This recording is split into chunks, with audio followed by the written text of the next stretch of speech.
With the big crash that we had over the weekend across the crypto space, Chainlink was no exception, as it incurred some casualties as well. As a matter of fact, we invalidated our primary pattern, but at the same time, Chainlink fared far better than a lot of other cryptos. We have what was our purple pattern, and that is the pattern that has now invalidated.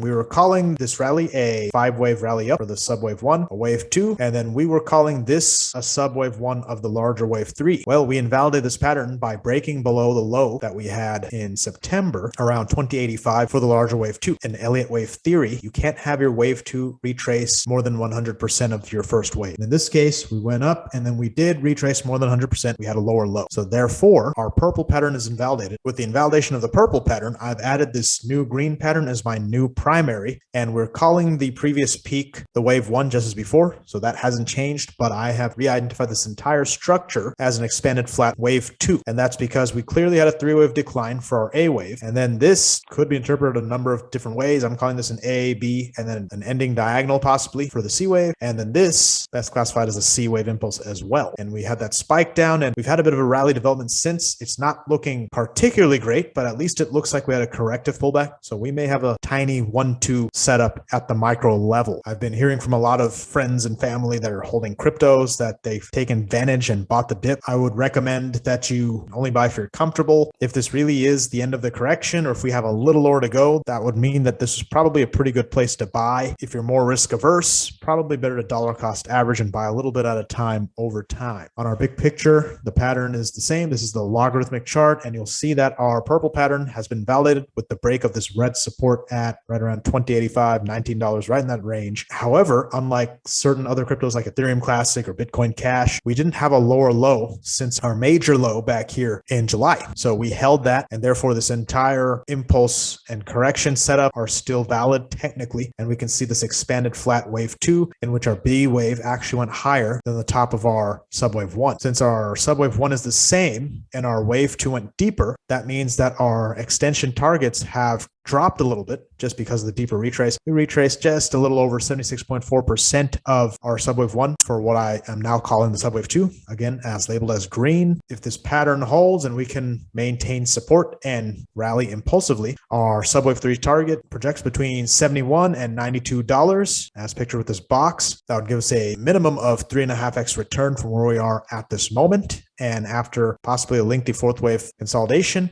our final top projects between 107 and 137, at which there is a significant Fibonacci resistance level. That's the 0.382 extension of this larger structure that I went over during our last update, which is at 124. That would be a very reasonable place for us to have a top. That would give us a nearly 5.5x return from where we are right now, provided that we actually top in that region. I have reiterated several times that this top should coincide with the major top we'll see in Bitcoin and Ethereum, and maybe a major top. So just before, I will recommend that once we get to that point, it would probably be a good time to sell, take some profit, maybe diversify, reallocate, etc.